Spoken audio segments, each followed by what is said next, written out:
why politics matter regarding offshore affairs. Today we discuss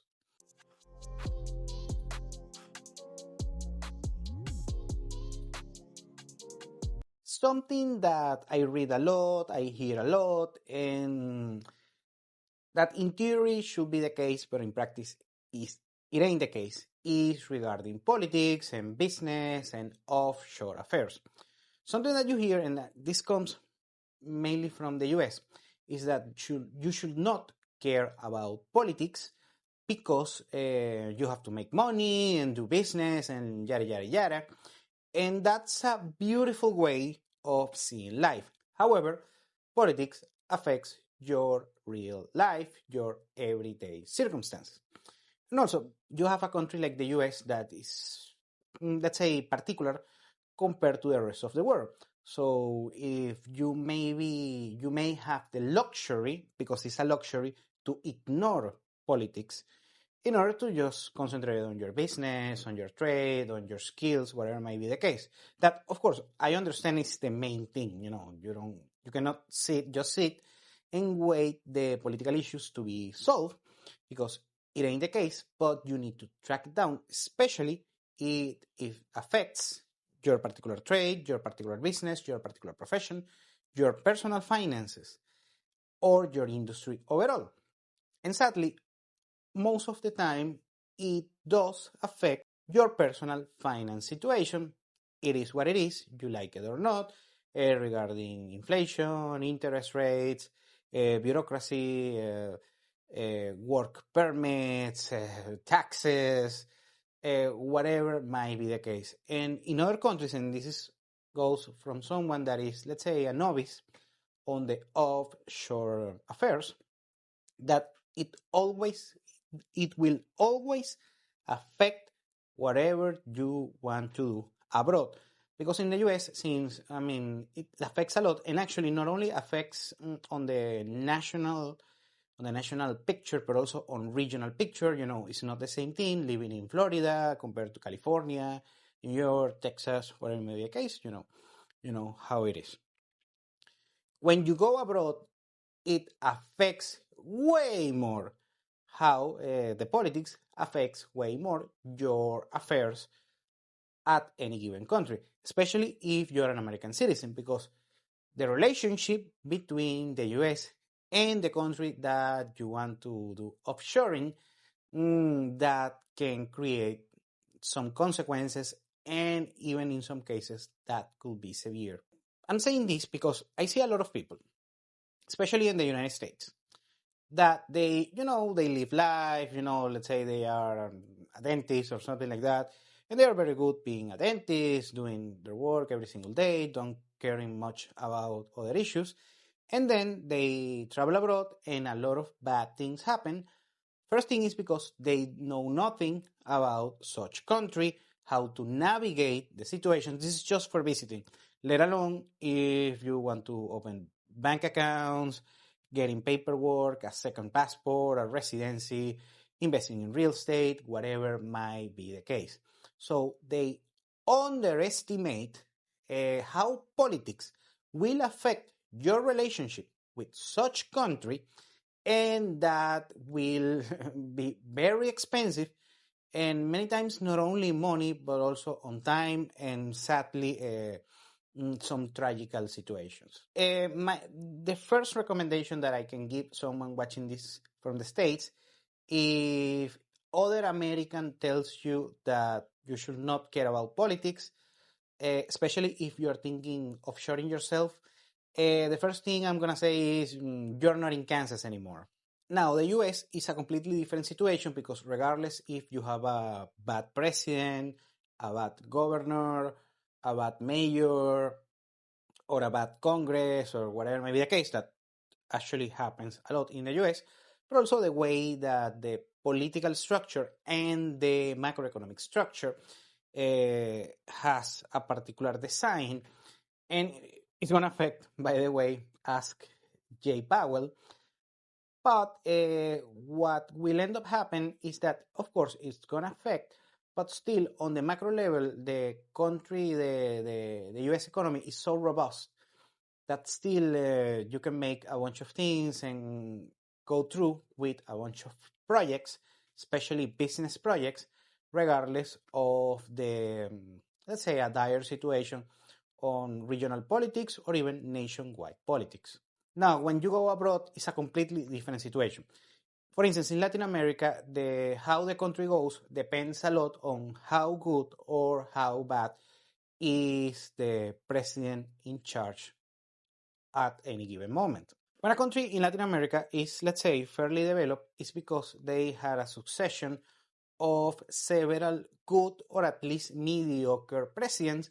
And when a country is trending down, it's because they have either good or several bad presidents on a several year time span. And actually, I've seen many cases in Latin America that one presidential term can wreck the whole economy and the whole country. So the lesson for today is that, remember, bad politics lead to bad governance, and bad governance lead to bad economics, and bad economics lead to bad offshore strategies. So every time that you are thinking about any affair abroad, this is very important to have the proper due diligence about such country, knowing the situation, especially when there is a synergy with a US citizen or a European citizen or a Canadian citizen, depending on such case. Other issue that was happening, I'm seeing right now, and this is with Canadians, by the way, is that usually Canada was lesser, known, so the average Canadian citizen used to fly under the radar compared to their American counterparts. However, that situation has changed on the past 10 years, and I will say on the past 5 years, and also you can blame to bad politics for that endeavor. And I'm not, if you're a Canadian, if you know, so I'm not gonna, develop further, but that is the case. So bad governance, so bad politics create bad governance and then affects offshore affairs. So this is something that you have to take into account if, yet again, you're getting paperwork, second passports, real estate investments, investing in the local equities on offshore markets. And this is very important to understand because, for instance, most of my audience are people from the United States. What happens is that the mindset of an American citizen is making a lot of money in order to have a great standard of living and very, consumer capitalistic. I'm not going to say capitalistic. Most countries are capitalistic.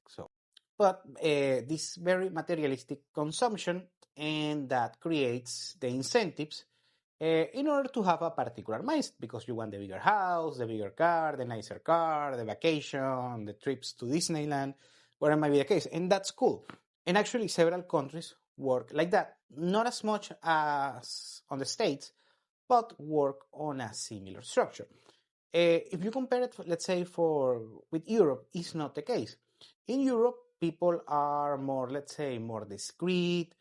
They are more, they fly under the radar. They are more modest. They don't have this consumption mindset. They are happy just having, a cup of coffee, a glass of wine with friends and family, if they have it, or they dress modestly. And sometimes even the rich people on such countries, they have let's say, a nice high-end version of dressing modestly. I mean, like a designer's car that costs like 1,000 euros. Something like that still looks, very everyday. You cannot distinguish first glance with a 10 euro scarf, something like that. Well, anyways, and if you change your place to, destinations like in the Middle East or Southeast Asia or Africa and Latin America, and even there are regional differences on such places, so the mindset will be different. And this is something that you have to take into account, the culture and let's say the macro culture of each country and each region when you are first traveling over there, getting residency, second passports, just slow travel, real estate, equities, whatever might be the case. Depending on the country, that might lead to either good governance or bad governance. And that creates a ripple effect throughout the entire structure of any given country. And what happens is, I like, the people who follow me from a while, that I'm kind of an history buff. And what happens is that most countries are cyclical.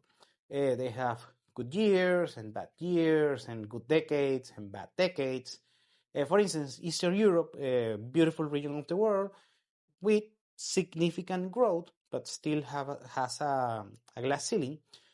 Just 30 years ago, just right before and after the fall of the Soviet Union, those countries were actually very poor and not developed at all. And right now, beautiful countries with a lot of development, great people, great culture, and so on. Meanwhile, there are countries right now that used to be very prosperous and countries very developed and with great standards of living, and right now have lackluster results. Yet again, thanks to a bad political situation that turned out on being on a bad governance and then bad results overall. In order to sum it up, and this is just the advice for today, when someone tells you that politics doesn't matter, I'm not saying that you have to be absorbed on politics, but you have, especially depending if you are on big stakes, by the way. Next time that someone tells you that politics doesn't matter, ignore the situation and try to be, a little bit more, have more eye at any particular political situation, depending on your particular interest, because politics sadly matters, and that particular piece of advice is just fairy tale. Thank you for watching Continental Insider. Please like, share, and subscribe. Follow us on social media, and if you want to work with us, continentalinsider.com. Thanks again, and have a nice day.